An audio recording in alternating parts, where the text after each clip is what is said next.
Welcome back to AM Northwest. Our next guest knows firsthand that it's never too late to reinvent yourself. Here to share simple steps on how to get started, we welcome back the author of many books, including Think It, How to Train Your Thinking to Get Everything You Want, Master Life Coach Sarah Centralla. Hi, Sarah. Hi, Tammy. So good to be here. Yeah, so I love this topic, and I do see it on my algorithm on my social media. So you have reinvented yourself. Oh gosh, so many times. And now you have, today we have 3 steps. Yeah. So let's start with an example of how you reinvented yourself. So I have so many. Honestly, if I look back over my life, there's probably been a full-blown reinvention every decade. But one I wanted to share today is specific. So you can do it for your entire life, let's say career, where you want to live, who you're with. You can reinvent all of it. Okay. But you could also do it for a specific area of your life. And one of mine was, I've been writing now for 20 years, almost 20 years. I started as a blogger back in 2008, 2009. But I never saw myself as a writer. I never thought of myself as a writer, and I definitely never told anyone I was a writer. Really? People always marvel at it, but I think I had a educational background that was I was homeschooled till I was about 14, and so I was very, I guess, self-conscious about my own reading, writing ability. Yeah. And so when I got my first book published, I still didn't tell anybody. I never said, oh, I'm an author, or I write books or anything like that.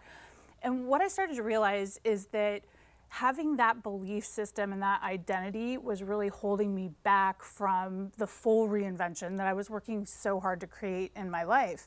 And so the very first thing that I did is I sat down and I thought, okay, what is holding me back and how do I release it? Okay, so the first step is ask yourself, what are my old identities? So if there's something that you want to move toward, you have to know who you are right now. Is that? Yeah, absolutely. So you idea? take kind of an inventory, just get out a journal and think about, hey, who am I? How would I describe myself? How do other people describe me? That's a great place to start, because if I want to reinvent, that means I have to change some things. So in order to do that, I need to know what I'm working with right now. Right. And if you can kind of ask yourself, what is not serving me? Do I have some habits that I know are not going to be conducive when I reach this next life that I'm building, or the next level of success, relationship, whatever it is I'm after? Then you have to kind of just put all that out. And that is the old. So I kind of like refer to it from then on as like, this is the old me. The old me used to do this or that. Okay. And then you release it.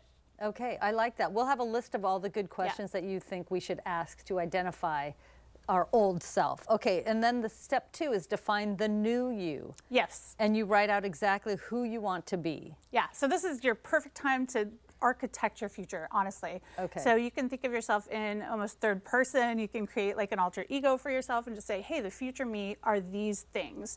And look at your old list and say, hey, what's the opposite of that? Or what do I want to be instead?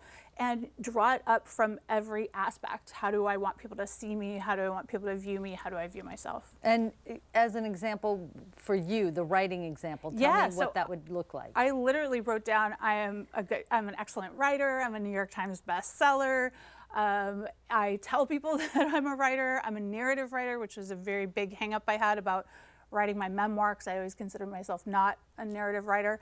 And I said those over and over and over until I finally got to the place where I was confidently, telling people I'm a writer. So I then had to take some action steps to back that up. Right, because you can say all those things. You have to believe all those things about yourself as well. And then step 3 is integrate the new you into daily life. So give me an example of what you did for the writing example. Yeah, so ask yourself, is there anything I can be doing today that represents this new life that I'm building, this new person I'm becoming, so that you can start integrating it every single day? And for me, that was, I started a Substack about a year or so ago, and it's a platform for paid writers. It is a writing platform. So that was kind of a big step into owning it as part of my new identity.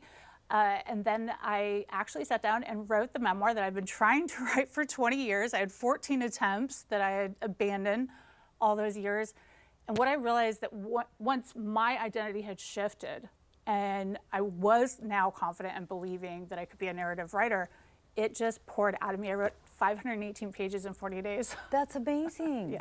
And do you really think it's because you started believing that about yourself? Absolutely, because a negative belief will sabotage the work. Yeah. So I kept on trying to do the work, but the belief was so strong that I could not produce work that would have given me the outcome I wanted, if that makes sense. Yes, it Yeah. does. And part of step 3 is do daily mental fitness work to make the transformation stick. What would a daily mental fitness work look like? Yeah, What so is that? part of what you're doing in step 2 is identifying who I want to be, right? So Right. if the daily piece of that, if I can tell myself every single day, I can use I am statements or mottos or affirmations, what have you, but I'm doing that daily as a Okay. practice. I'm either taking 30 seconds to meditate, tell myself, maybe I'm writing it in a journal, but I'm reinforcing it continuously until it sticks, until it changes my belief systems and my actions and ultimately my outcome. Yeah, and I think some of the hardest part of this is knowing exactly what you do want and how to reinvent yourself to get there. Yeah, So, that's but why these are all question number good- 1 will help you a Yes, lot. Exactly. Okay, and